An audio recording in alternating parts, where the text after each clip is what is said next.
করছি, বারবার মনে করা দিচ্ছি দ্রুত ব্যবস্থা নেন। অন্তত 40-50টা পুলিশ ছাত্রলীগ যুবলীগের নেতাকে ইমিডিয়েটলি গ্রেফতার করেন। এই সমস্ত ভুয়া এজাহার বন্ধ করেন।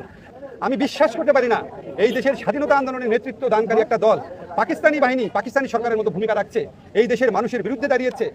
এতগুলা হত্যাকাণ্ডের পর তারা এই ধরনের আচরণ করার সাহস, উদ্ধত্ত মানসিকতা কিভাবে পাচ্ছে আমি বিশ্বাস করতে পারছি না। জাস্ট আমার মনে হয় অবস্থা যেদিকে চলে যাচ্ছে, যদি খুনি বাহিনী এবং খুনি সংগঠনগুলো যেগুলো আছে সরকারের, এটা যদি সরকার বিচার না করে, আমি সরকারকে ওয়ার্ন করছি খুব দ্রুত এই গণ আন্দোলন সরকার পতনের আন্দোলনে পরিণত হবে। এখনো যেন আপনাদের বোধোদয় হয়, বারবার ওয়ার্ন করছি, বারবার মনে করা দিচ্ছি দ্রুত ব্যবস্থা নেন।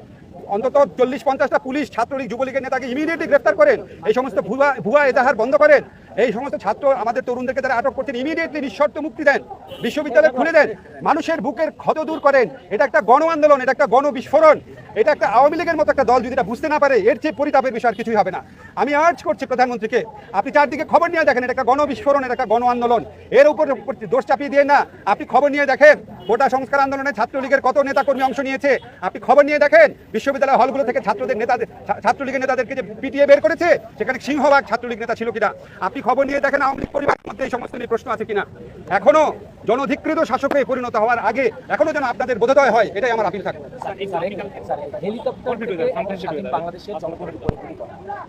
আমি শোনেন, আমার একটা কথা বলি, এই আন্দোলনের সময় যেভাবে সাজোয়াজান হেলিকপ্টার, সীমান্তরক্ষী বাহিনী, সেনাবাহিনী ব্যবহার করা হয়েছে, আমি তাদের উদ্দেশ্যে বলি, আপনাদের লজ্জা লাগে না? যখন সীমান্তে বাংলাদেশের মানুষকে হত্যা করে তখন কিচ্ছু করতে পারেন না, লাশ হস্তান্তরের জন্য হাতে পায়ে ধরেন। আপনাদের লজ্জা করে না? মিয়ানমার বারবার বাংলাদেশের স্থল সীমা অতিক্রম করে অ্যাটাক করে, এই করে চুপচাপ বসে থাকেন। সব বীরত্ব, সব সাহসিকতা, সব অস্ত্র বাংলাদেশের তরুণদের উপর।